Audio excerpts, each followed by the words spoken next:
Kita sudah sampai kepada rukun solat yang nomor 5 adalah rukuk. Rukuk adalah termasuk rukun solat.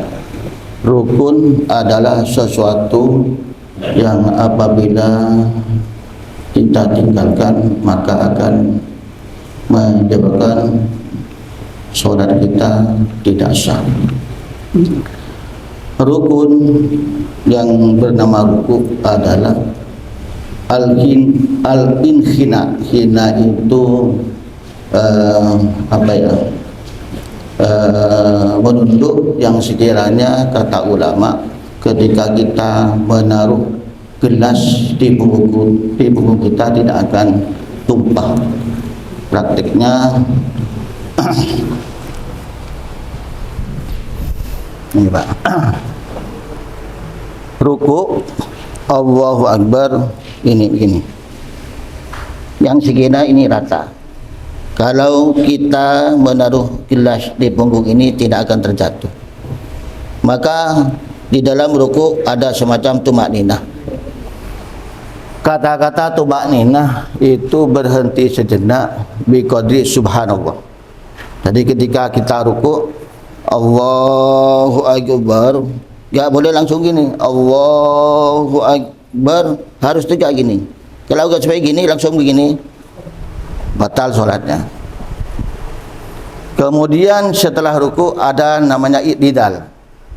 I'tidal bangun dari ruku. Awal mulanya i'tidal itu sama seperti gerakan ruku dengan membaca Allahu Akbar. Awal mula gini, Allahu Akbar, gak ada sami Allahu liman hamidah.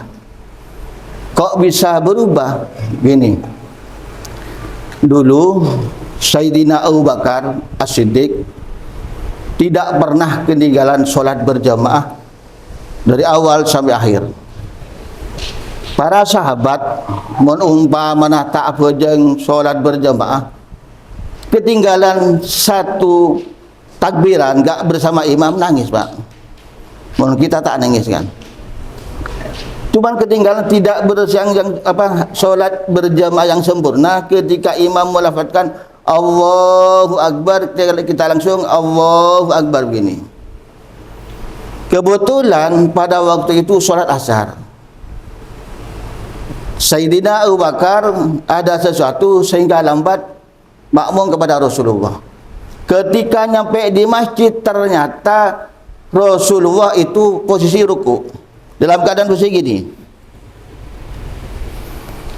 Lalu berdatang yang namanya Sayyidina Abu Bakar. Alhamdulillah katanya. Abu Bakar kenapa? Karena masih nututi ruku bersama imam. Pada waktu itu bersama Rasulullah SAW. Ketika membaca Alhamdulillah, datanglah malaikat Jibril diutus oleh Allah agar apa? Agar rukuknya Rasulullah itu diperlambat. Apa tujuannya? Ini malaikat Jibril menekan kepala Rasulullah agar memberikan kesempatan kepada Abu Bakar agar bisa rukuk bersama Rasulullah. Muhammad, kamu jangan bangun dulu, ucapkan sami Allahu liman hamidah. Ketika Sayyidina Abu Bakar karena bahagia masih nututi rukuk bersama Rasulullah, beliau berkata Alhamdulillah, langsung takbir Allahu Akbar, langsung rukuk. Dari sini Pak, sehingga akhirnya ketika i'tidal Allahu Akbar biasanya diganti, setelah itu diganti dengan sami Allahu liman hamidah. Apa artinya Kiai yang namanya sami Allah? Sami'ah mendengar. Allahu siapa Allah, liman kepada orang, hamidahu yang memuji kepada Allah. Itu awal mulanya. Sehingga dihitungnya satu rakaat itu tergantung kita nututi rukuk sama imam atau tidak. Ketika kita nututi rukuk bersama imam biqadri subhanallah, berarti kita tidak usah nambah satu rakaat. Contohnya ketika imam ada, kita selaku mau masuk langsung Allahu Akbar, langsung ruku sama imam, Allahu Akbar. Ketika kita diam walaupun biqadri subhanallah, ruku bersama imam, maka kita dianggap 1 rakaat. Berarti tidak usah nambah 1 rakaat. Tetapi mulai salipun, artinya ketika imam dijumpai ruku Allahu Akbar, kita mau masuk datang Allahu Akbar, kita mau ruku, imam sudah i'tidal, maka kita tidak dihitung 1 rakaat. Sehingga dianjurkan kita lihat sikon. Umpama kalau sekiranya kita nututi baca Fatihah, imam sudah ruku, masih baru imam ruku, langsung kita baca Fatihah walaupun dengan sekedar Bismillahirrahmanirrahim, langsung kita ruku. Kalau sekiranya gak nututi, gak usah baca sama sekali, karena Fatihah kita itu ditanggungi imam. Justru kalau kita baca iftitah kemudian langsung ruku, ini yang membatalkan solat. Prakteknya yang kemarin Allahu Akbar kabira walhamdulillah Allahu Akbar, ini batal, Pak. Kenapa dihukumi batal? Karena iftitah itu dihukumi sunnat, sedangkan Fatihah itu dihukumi wajib. Terus bagaimana solusinya, Kiai? Kalau sudah kodong saya baca kabirah, kalau pingin gak batal, ukur bacaan kita. Misalnya kabirah walhamdulillah, kita langsung baca Fatihah. Yang panjangnya sama dengan yang kita baca tadi. Misalnya kabirah walhamdulillah katsira, bang gitu. Kita imam kayak mau tidak langsung Bismillahirrahmanirrahim langsung. Ini gak batal. Dihitung 1 rakaat atau tidak tergantung kita pada waktu ruku. Kalau kita nututi bersama imam walaupun dengan bacaan subhanallah, tapi dengan bacaan subhanallah gak usah, perkiraan waktunya, diam sebentar, subhanallah misalnya, nututi kita Allahu Akbar, ini langsung 1 rakaat, gak usah nambah. Banyak saya jumpai yang mereka yang gak tahu mungkin, ketika menjumpai imam ruku, apa yang tibi Allahu Akbar, imam sudah ruku lagi, Syami Allah, ngikuti, gak nambah 1 rakaat, itu batal. Harus nambah 1 rakaat. Paham? Nah ya, tunggu. Yang namanya i'tidal. Kemudian sujud. Sujud seperti yang saya katakan, sujud itu harus yang menyentuh bumi harus 7 anggota badan kita.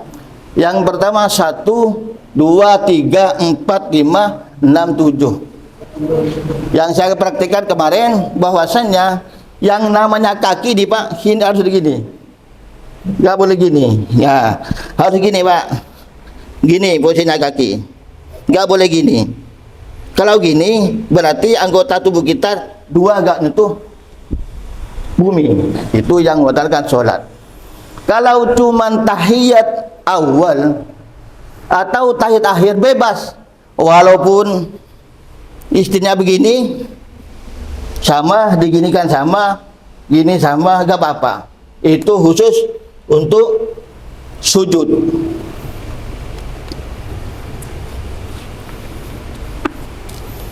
Oleh karenanya maka kita harus hati-hati di dalam sholat. Ini kemarin saya dapat masukan dari teman-teman, salah satu teman kita ada yang japri.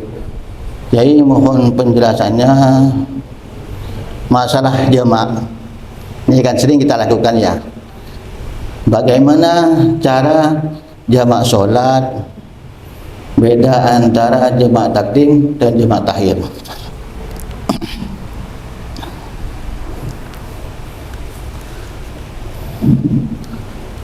Terus kapan kita diperbolehkan untuk jamaah? Jamaah itu, yang namanya jamaah itu adalah mengumpulkan. Jam kasar fathah. Jamak mengumpulkan. Tapi kalau dikasarkan lain arti, Pak. Kalau jima lain. Kalau jima itu berhubungan badan. Beda kasar kan ya? Jamak. Bolehnya jamak itu ada 3 hal. Yang pertama karena safar, perjalanan. Ketika kita menjadi musafir, kita diperbolehkan jamak, boleh jamak takdim dan jamak takhir. Itu yang pertama. Kemudian asbabul jamak adalah al-mator, hujan. Ini zaman dulu, Pak. Dengan syarat-syarat tidak kena kinan mun tanti pajung, mun sebagian punya pajung, Pak. Enggak perlu di jamak takdim. Jadi jamak itu ada 3. Yang pertama yang penyebab adalah karena kita musafir, boleh takdim, boleh takhir. Kemudian karena mator, karena ada hujan, yang diperbolehkan itu adalah jamak takdim.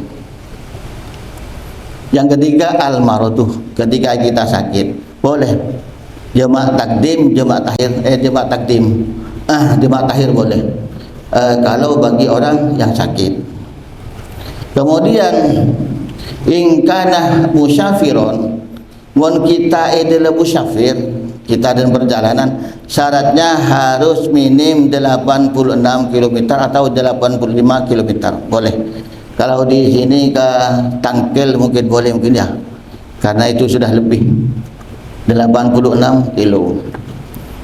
Harus ketika kita mau sholat jamaah harus keluar daripada balad daerah kita sendiri. Misalnya kalau saya Nyalaran, maka boleh di terminal lama itu sudah bisa kita jemaah takdim, nggak boleh di daerah sendiri. Begitu juga kalau kita pulangnya dari Surabaya gitu, nggak boleh sampai ke rumah.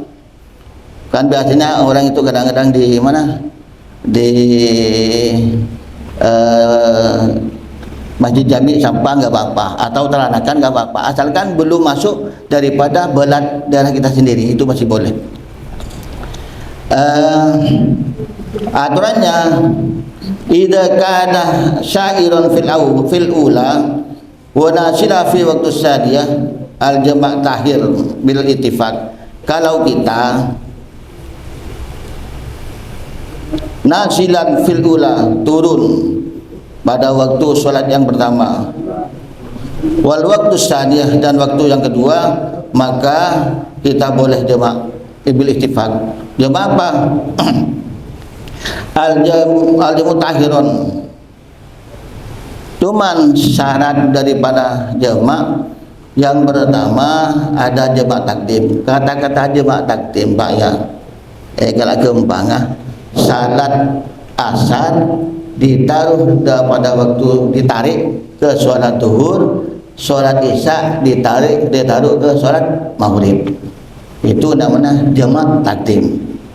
Kemudian kalau jamak takhir beda. Jamak takhir itu yang zuhur sholat dikerjakan pada waktu asar, yang maghrib dikerjakan pada waktu isya, itu namanya jamak takdim, takhir. Kemudian syarat daripada jamak takdim yang pertama al-ibtida bil ula, harus dimulai di sholat yang pertama. Jadi kalau jenengan sholat jamak takdim antara duhur dan asar, yang pertama dikerjakan adalah duhur. Kalau kita jamak takdim maghrib dan isya, maka maghrib dulu baru isya, syaratnya. Yang kedua harus mula ini harus sambung, tidak boleh ada pemisah. Misalnya setelah kita salat zuhur, Pak ya, dua takdim, kita salat zuhur kilang terang pingopian, kemudian salat asar, itu tidak boleh, harus sambung. Tidak ada fasli, tidak ada waktu untuk nyantai. Jadi ketika kita sholat zuhur langsung sambung dengan sholat asar, ketika kita sholat maghrib harus langsung sholat isya. Kemudian harus tertib tadi duhur, habis duhur asar, habis maghrib harus isya. Prakteknya gimana? Cara niat jai gini.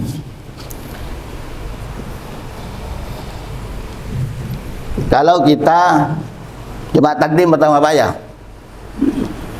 kalau yang sempurna antara jemaah takdim misalnya duhur dengan asar, yang sempurna ini usalli fardhu duhri, ya, usalli fardhu duhri arba rakaatin, enggak usah sebut Pak. Arba rakaatin ini adalah sunat menunjukkan rakaat, sebab tidak ada solat duhur kecuali 4 rakaat. Usalli fardhu duhri jama' takhirin ma'al asrih ma'muman Allahu akbar, cukup. Gak usah mustaqbil kitab, mustaqbil kibat, adaan makmuman harus kalau kita makmum. Kalau kita sendiri langsung usalli fardhu duhri, ya, usalli fardhu duhri jamaah takdimin ma'al asri makmum Allahu akbar. Ada ulama yang mengatakan Pak ya, syarat ketika kita niat jamaah itu walaupun tidak di takbiratul ihram gak apa-apa. Misalnya kita usolli fardhu duhri arba'atin Allah ma'uman Allahu akbar. Nanti di dalam sholat saya mau coba sholat duhur, boleh? Boleh Pak, gak apa-apa. Ini keringan. Setelah kita sholat jemaah takdim, assalamualaikum warahmatullahi wabarakatuh, langsung sholat asar. Usalli fardhu asri jamaah takdimin ma'ad-duhri ma'muman Allahu akbar. Ada yang lebih ringkas lagi, mun tak tahu cak Arab kai, cak matur. Tak tahu cak bahasa Indonesia. Gimana bahasa Indonesia? Niat saya sholat duhur jemaah tahir dengan asar makmum Allahu akbar, cukup Pak. Tidak diharuskan pakai bahasa Arab, enggak. Pakai bahasa Madura, pakai Jepang, kayak dah kau tahu. Bebas sudah. Yang dikasih lagi, sedikit boleh. Usalli fardhu duhri jamaah tahirin makmum Allahu akbar tanpa menyebutkan asar gak apa-apa.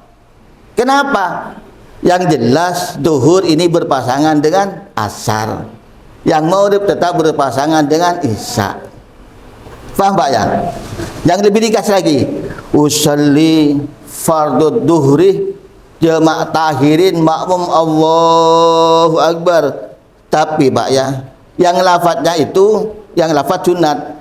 Ketika kita pada waktu takbirnya itu niatnya, maksudnya niat kaulah, niat saya sholat duhur jamaah tahir makmum Allahu akbar. Walaupun tanpa menunjukkan ma'al asri, ma'al insya enggak apa-apa. Yang penting kita ada niat. Itu jemaah takdim. Jemaah tahir beda dengan jemaah takdim. Kalau jemaah tahir, kita ini kayak gak nututi jemaah takdim ini masih dalam perjalanan. Maka kita cepat-cepat untuk niat Pak. Niat dalam mobil, dalam kendaraan. Niat saya jemaah tahir duhur dengan asar harus. Bedanya. Kalau jemaah takdim enggak apa-apa. Kalau jemaah tahir kita harus niat dalam perjalanan. Niat saya jemaah tahir asar dengan maghrib dengan duhur dengan asar cukup. Niat saya jemaah tahir maghrib dengan isya cukup.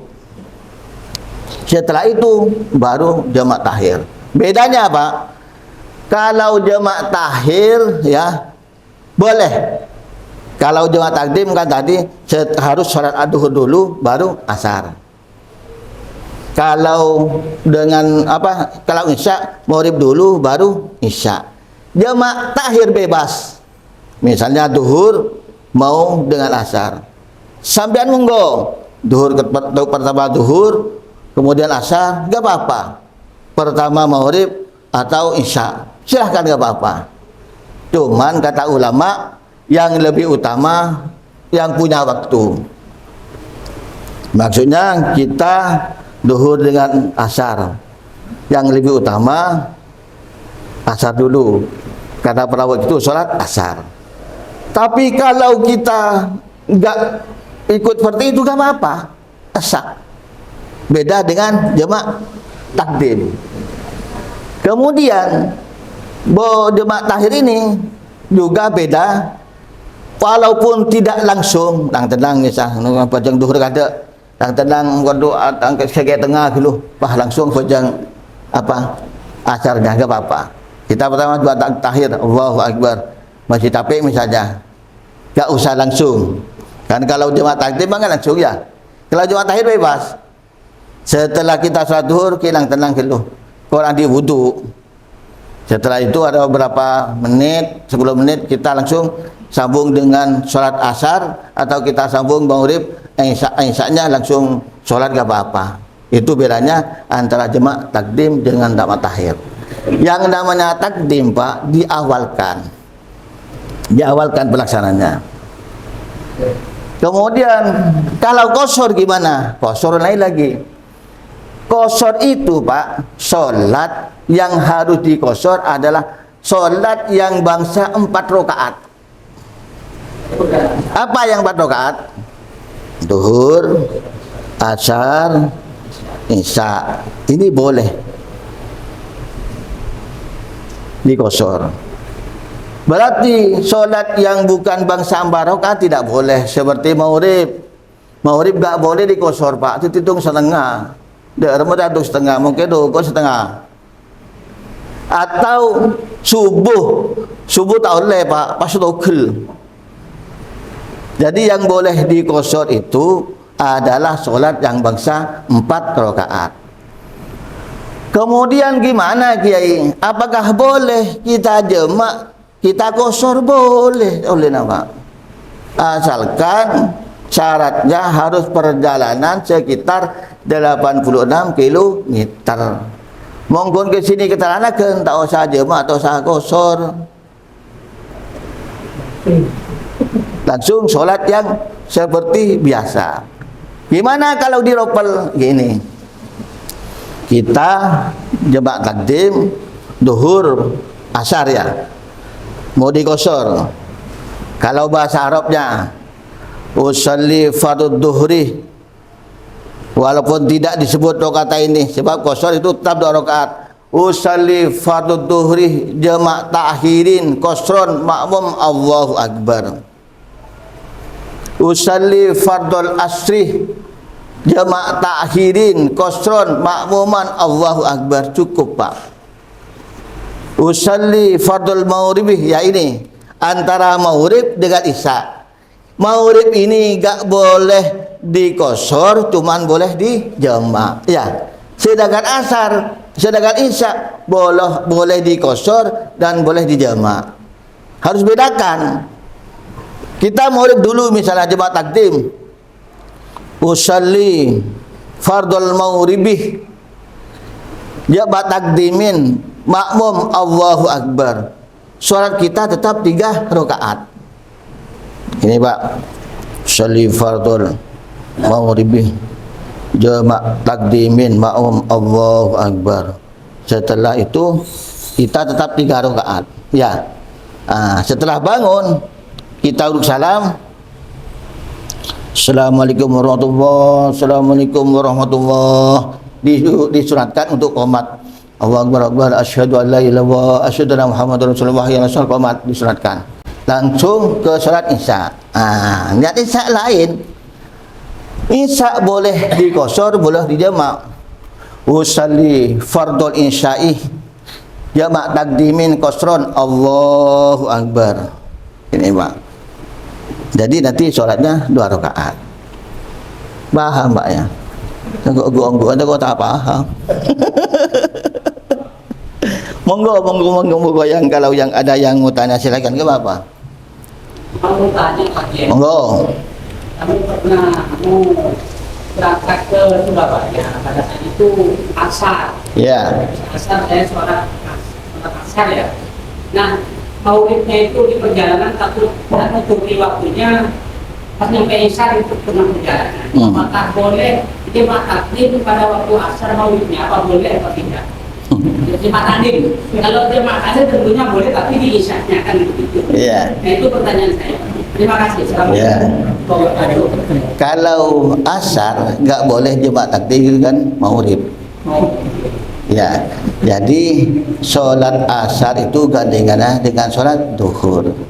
Nah, nanti Pak, kalau sambian misalnya dalam perjalanan kita perhatikan dulu. Kita ke dalam perjalanan misalnya duhur ya, duhur kita turunnya kayaknya nanti jam 2:30 ini, kayaknya agak nututi sholat duhur, maka segera niat jemaah tahir. Niat dalam mobil, dalam kendaraan, dalam hati, niat saya jemaah tahir duhur. Oh tapi tak betul jemaah tahir saya jemaah tahir duhur dan asar karena Allah cukup. Nanti sudah sampai di sana ya, langsung terserah sampean. Apa maghrib dulu, apa duhur dulu, apa asar. Kalau dengan maghrib dan isya, apa isya dulu, apa maghrib. Kalau jemaah tahir bebas Pak ya, bebas di awal. Tapi menurut ulama yang lebih utama yang punya waktu. Misalnya duhur dengan asar, kita kan jemaah tahir. Kalau jemaah tahir yang duhur kan ditarik di asar, ya. Yang maghrib ditarik ke isya. Yang punya waktu duhur dengan asar yang jalankan asar. Itu yang asar yang lebih didahulukan, itu lebih utama. Kalau tidak mau kayak itu gak apa-apa, terserah. Saya salah itu pun tak boleh. Ya, monggo. Waalaikumsalam warahmatullahi wabarakatuh. Saya mau tanya tentang salat digital. Itu kalau sholat Jumat kan biasanya kami Allah liman hamidah dari imam. Kadang makmum itu kan ada dua versi, kadang dua. Ada yang tetap sami Allah, ada yang langsung Rabbana lakal hamdu. Yang afdal terus. Terus yang berikutnya, kalau misalnya tadi ada pergantian dari Allahu Akbar ke sami Allah liman hamidah, kalau tetap Allahu Akbar tetap sah. Tetap sah. Soalnya itu bukan arkanus sholat, bukan termasuk bagian daripada sholat. Yang iktidal itu mengangkat tangannya itu.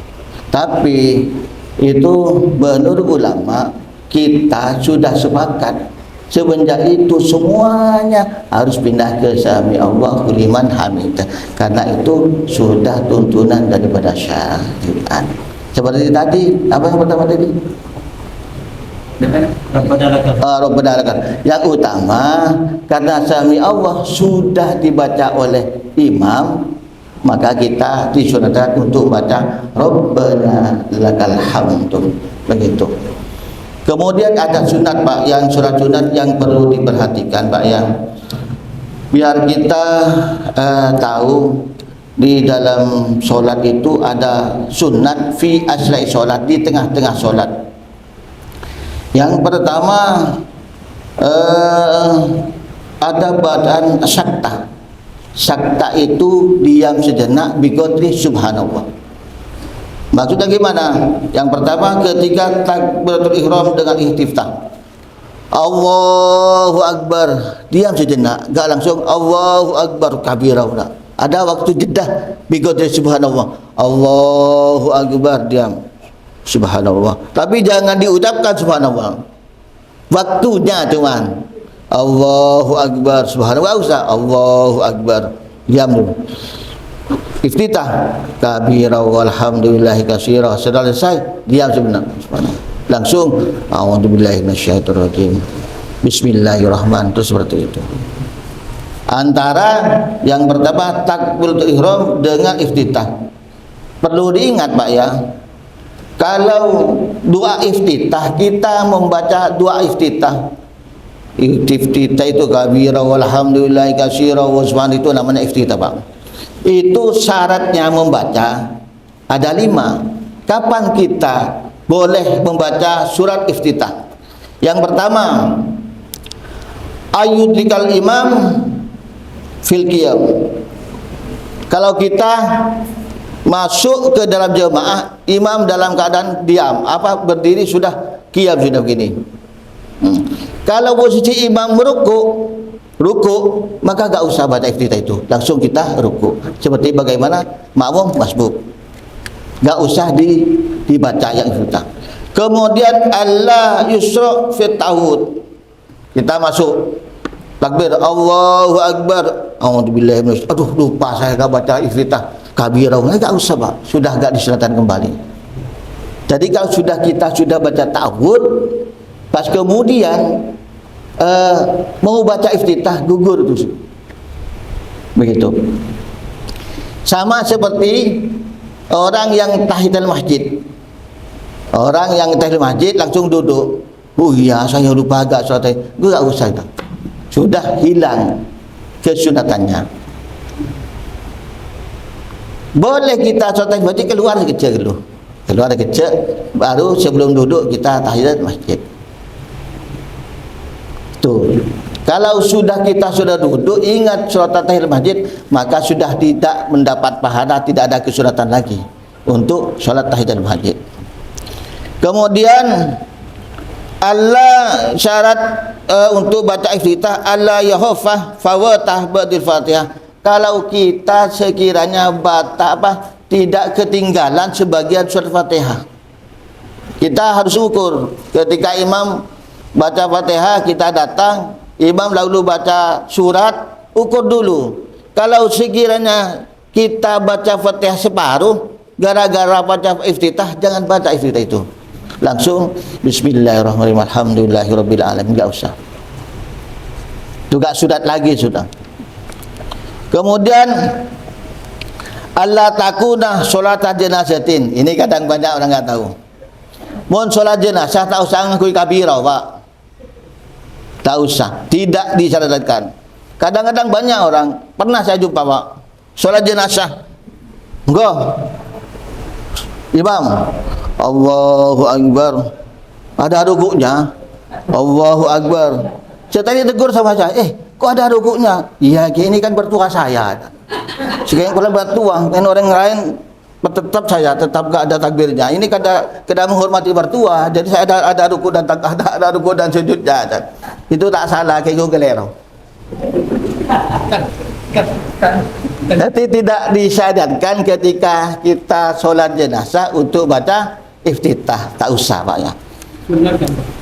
Hah? Sunat apa? Enggak usah. Sunat apa? Iftitah, baca iftitah. Sunat apa wajib? Tidak wajib, tidak usah, tidak sunat atau tidak dianjurkan ketika sholat jenazah kita baca iftitah. Jadi bagaimana gini? Maksudnya sholat biasa, bukan wajib. Oh, kalau sholat biasa kita harus, itu termasuk hayat sholat. Sunat apa? Sunat. Jadi kalau nggak baca, nah, Ya sunat berarti. bedanya rukun dengan sunat. Kalau rukun kita tidak melaksanakan bisa membatalkan sholat. Kalau kita melaksanakan dapat pahala. Apa perbedaan antara sunat? Sunat itu sesuatu yang apabila kita kerjakan mendapat pahala. Kalau kita tidak mengerjakan mendapat pahala, tidak mendapat apa-apa. Nah, terus, Pak, ya. Di dalam kita kalau sholat jenazah banyak yang nggak tahu. Jadi sholli ala hadil mayit Allahu Akbar, langsung alhamdulillahirabbil bismillahirrahmanirrahim alhamdulillah Allahu Akbar Allahumma shalli ala sayyidina Muhammad Allahu Akbar Allahumma ighfir lahum warhamhum warfa'dhum Allahu Akbar 4 kalinya. Allahumma la tahrimna ajrahum wa la taftina abadahum. Kemarin ada pertanyaan, Kiai, kemarin saya sholat hari raya di Masjid Jami, kebetulan imamnya lupa, Kiai, tidak ada takbir tambahan pada orang apa jang subuh dan kali ya ada kan? Allahu Akbar, lupa kan baca 7 kali. Allahu Akbar, Allah itu enggak. Allahu Akbar, bismillahirrahmanirrahim, alhamdulillahirabbil alamin, langsung ruku, sujud. Itu bagaimana hukumnya? As-sabar, enggak apa-apa. Takbir syiat itu hanya tambahan, enggak mempengaruhi kalau lupa. Walaupun umpamanya tak lupa, tak masalah. Itu tidak termasuk apa? Takbir itu takbir syiat tambahan. Jadi kita tak maca. Atau orang tadi enggak nututi 4 waktu imam misalnya, wah gua tak usah tanggung ini, kau sudah cukup sudah. Ditanggung imam sudah. Cewet-ruwet. Kalau saya bisa apa itu? Nah, ini ada ijazah juga, Pak. Kami kemarin buka kitab. Bapak sering surat Qobliyah subuh ya? Ya. Tak baca Qobliyah subuh iman, Pak. Orang sholatul fajri khairun minad dunya ma fiha. Siapa orang yang solat Qobliyah subuh, maka itu lebih utama daripada dunia dan isinya. Itu ada, saya baca satu kitab, kalau solat sunat Qobliyah subuh dikatakan mangkoro alam wa alam salimah minal alam. Maksudnya ketika apa? Man qoro'ah, barang siapa qoro'ah yang membaca alam. Alam itu kan ada dua, alam taro kaifah, alam nasroh ya. Itu membaca alam taro kaifah setelah Fatihah, tapi kemudian baca alam taro kaifah, kemudian rakaat kedua setelah basmalah membaca alam nasroh laka sodrok salimah minal alam, maka bakal selamat selamat daripada alam. Apa alam sih? Penyakit. Jadi kalau sempat besok nak coba praktikan alam nasroh atau dibalik alam taro kaifah, kemudian yang kedua alam nasroh, maka salimah minal alam, maka akan selamat daripada segala macam penyakit.